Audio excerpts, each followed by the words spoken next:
Hi friends, ये हमारा PHP course से रिलेटेड सेकंड ट्यूटोरियल है और इस वीडियो में मैं आपको सिखाऊंगा कि XAMPP सर्वर आप किस तरह इंस्टॉल कर सकते हैं या WAMP सर्वर। तो चलिए आगे बढ़ते हैं। देखिए, कुछ भी इंस्टॉल करने से पहले आपको सबसे पहले ये समझना होगा कि PHP कोड रन किस तरह करते हैं अपने लोकल इन्वायरमेंट में, यानी कि अपने लोकल PC या लैपटॉप में। देखिए, उसके लिए सबसे पहले आपको PHP सॉफ्टवेयर डाउनलोड करना पड़ेगा। PHP सॉफ्टवेयर डाउनलोड करने के बाद और कॉन्फ़िगर करने के बाद आपको एक डेटाबेस डाउनलोड करना पड़ेगा, जैसे कि MySQL। आप इसके अलावा Oracle या PostgreSQL वगैरह भी यूज कर सकते हैं, लेकिन जो MySQL है वो सबसे ज्यादा इन डिमांड है PHP के साथ और ये बहुत ही फास्ट भी है। तो अगर आप जॉब के लिए भी अप्लाई करते हैं तो वहां पर आपको PHP के साथ हमेशा MySQL की रिक्वायरमेंट लाजमी नजर आएगी। इन दोनों चीजों के साथ साथ आपको एक और सॉफ्टवेयर डाउनलोड करना पड़ता है, अपाचे सर्वर। ये तीनों चीजें जब आप डाउनलोड करके कॉन्फ़िगर कर लेते हैं तो आप जो है अपने PHP कोड को रन कर सकते हैं इजीली एक एनवायरनमेंट बनाकर। लेकिन अगर आप ये तीनों चीजें स्टेप बाय स्टेप करते हुए जाएंगे तो फिर ये आपके लिए बहुत जो है लेंथी प्रोसेस हो जाएगा और मोस्टली जो डेवलपर्स है वो इस प्रोसेस के बजाय एक दूसरा प्रोसेस करते हैं, यानी कि वो WAMP या XAMPP सर्वर डाउनलोड कर लेते हैं। तो ये WAMP और XAMPP सर्वर क्या होता है, ये हमारे लिए जो है ये तीनों चीजें कॉन्फ़िगर कर लेता है, यानी कि हम सिर्फ एक सॉफ्टवेयर डाउनलोड करते हैं, वो हमारे लिए PHP, MySQL और अपाचे सर्वर तीनों चीजें हमारे लिए सेटअप और कॉन्फ़िगर करके हमें दे देता है। तो सबसे पहले देखते हैं कि WAMP सर्वर किस तरह हम डाउनलोड कर सकते हैं। देखिए, अगर आपको WAMP सर्वर डाउनलोड करना है तो आपको इस वेबसाइट पर आना है, wampserver.com। इस वेबसाइट पर आते ही आपको जो है यहाँ पर थोड़ा सा स्क्रॉल डाउन करेंगे तो आपको लिंक्स मिल जाएंगे डाउनलोड के, 64 बिट और 32 बिट के आपको लिंक मिल जाएंगे। तो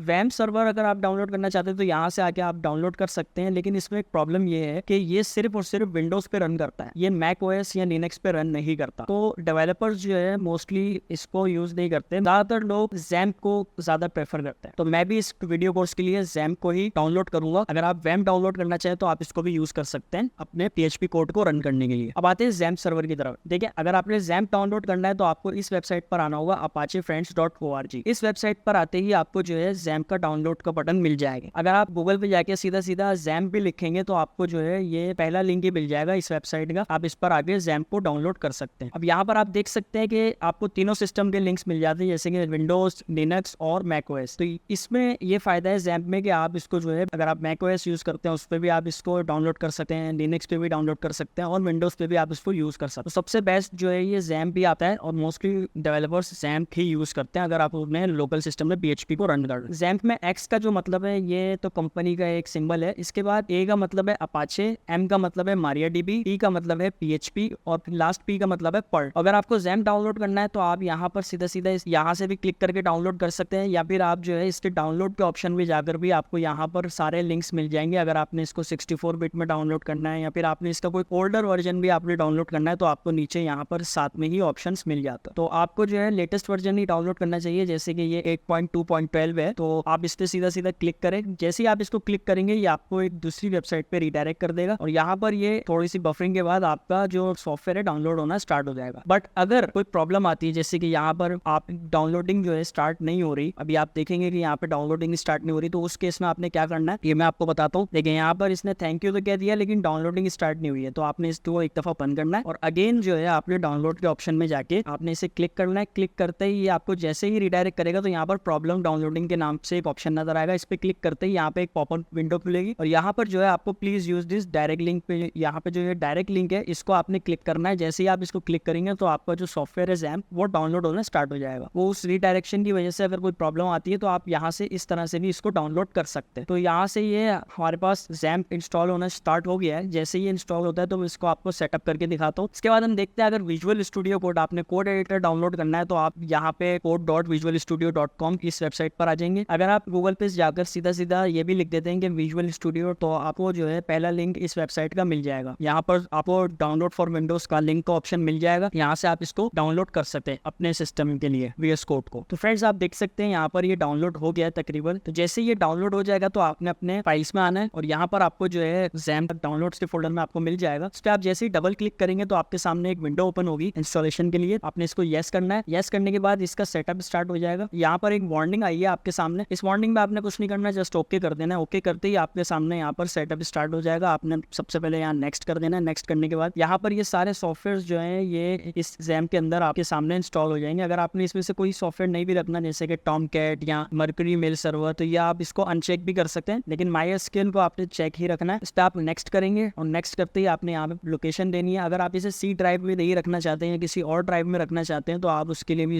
उसकी फाइल सिलेक्ट कर सकते हैं। इसको आप नेक्स्ट करेंगे। जैसे ही नेक्स्ट आप कर देंगे तो ये आपसे लैंग्वेज को पूछेगा, इसको आपने इंग्लिश ही रखना है। नेक्स्ट करने के बाद यहाँ पर जो है ये आपसे पूछेगा setup is now ready to begin installing, इसको आपने नेक्स्ट कर देना है। जैसे ही आप इस पे नेक्स्ट पे क्लिक करेंगे तो यहाँ से ये इंस्टॉलेशन स्टार्ट कर देगा। तो मेरे पास ऑलरेडी XAMPP इंस्टॉल्ड है, अगर आपके पास इंस्टॉल नहीं है तो आपने इसको इंस्टॉल कर लेना है। इसका पूरा डाउनलोडिंग प्रोसेस आपने इसको देख लेना आपने। मैं इसको यहाँ से कैंसिल कर रहा हूँ। तो फ्रेंड्स, जैसे ही आपके पास XAMPP इंस्टॉल हो जाएगा तो उसका एक XAMPP का पैनल आपके सामने ओपन हो जाएगा जैसे ही आप उसको सेटअप करते हैं। लेकिन अगर बाय चांस वो ओपन नहीं होता है तो आपने यहाँ पर सर्च करना है XAMPP कंट्रोल पैनल के नाम से। यहाँ पे आपको एक ऑप्शन नजर आएगा, आपने उस पर क्लिक करना है। जैसे ही आप उस पर क्लिक करेंगे तो यहाँ पर इस तरह से आपके सामने एक पैनल ओपन हो जाएगा XAMPP का। इस पैनल में आपने जो है दो चीजों को स्टार्ट करना है, एक अपाचे और दूसरा जो है MySQL। इन दोनों को स्टार्ट करते ही यहाँ पे थोड़ी देर बाद ये कुछ सेकंड्स में आपको ग्रीन में शो होना शुरू हो जाएगा। इसका मतलब ये है कि ये प्रॉपर्ली रन हो रहा है, एनवायरनमेंट इसका रेडी है, हम इसको यूज कर सकें। जब भी आपने PHP के कोड को रन करना है तो आपने सबसे पहले XAMPP में आकर यहाँ पर इसे स्टार्ट कर लेना है ताकि आप अपने PHP और MySQL को रन कर सकें। इसके अलावा आप देख सकते हैं यहाँ पे आपके पास और भी ऑप्शन है, फाइलज़िला, मर्करी, टॉमकैट, ये वो सॉफ्टवेयर हैं जो कि आपने अनचेक नहीं करे होंगे तो वो भी यहाँ पर नजर आ रहे हैं। और अगर आपने कोई अनचेक कर दिया होगा तो उसके ऑप्शंस जो है यहाँ पर डिसेबल्ड होंगे। तो जैसे ही आप ये अपाचे और MySQL को कर देंगे स्टार्ट, तो आपने इसको मिनिमाइज कर देना है और फिर आपने जो है ब्राउजर में जाके जैसे ये सर्वर स्टार्ट हो जाएगा तो आपने चेक करना है कि ये क्या प्रॉपर्ली रन कर रहा है या नहीं। तो आपने यहाँ पे सर्च करना है localhost/php myadmin। जैसे ही आप इसको क्लिक करेंगे, एंटर करेंगे, तो यहाँ पर अगर इस तरह से आपके सामने PHP myadmin यानी कि MySQL का पूरा जो है सॉफ्टवेयर आपके सामने अगर ओपन हो जाता है, इसका मतलब ये है कि आपका XAMPP सर्वर जो है बिल्कुल प्रॉपर्ली वर्क कर रहा है। अब नेक्स्ट वीडियो में हम देखेंगे कि हम PHP की फाइल्स को कहाँ रखते हैं, या मैं आपको यहीं पे थोड़ा सा समझा देता हूँ। देखिए, अगर आपने, ये तो है MySQL का जो सॉफ्टवेयर है, अगर आपने डेटाबेस को बनाना है तो आप यहाँ से आगे बनाएंगे इसमें। लेकिन आपकी जो PHP फाइल्स होंगी वो कहाँ होंगी, यहाँ पर जो है आपने सबसे पहले C ड्राइव में आना है अपनी फाइल्स में। C ड्राइव में आते ही यहाँ पे एक XAMPP का नाम से आपको ऑप्शन मिल जाएगा, क्योंकि आपने XAMPP इंस्टॉल कर लिया तो यहाँ पे उसका एक फोल्डर भी बन जाएगा। इसमें आपने आना है और इसमें आने के बाद आपको यहाँ पर एक ऑप्शन नजर आएगा htdocs का। ये htdocs का जो फोल्डर है ये सबसे मेन है, आपने इसको याद रखना है। XAMPP के अंदर htdocs के फोल्डर में आपने आना है जब भी आना है, और यहीं पर आपकी सारी PHP की वो फाइल्स होंगी जिसको आप ब्राउजर पे रन करके देख सकेंगे। आपने इसमें आ जाना है और यहाँ पर आपके पास जितनी भी फोल्डर्स हैं, जैसे कि मैंने इससे पहले यहाँ पर कुछ अपने प्रैक्टिस के लिए काम करा था तो यहाँ पर उसके आपको ऑप्शंस नजर आ रहे हैं, जैसे क्राफ्टर बाबा या फिर ये। तो इस तरह से जो है आप भी इसमें एक फोल्डर बना लेंगे। जैसे कि मैं यहाँ पर एक फोल्डर बना देता हूँ प्रैक्टिस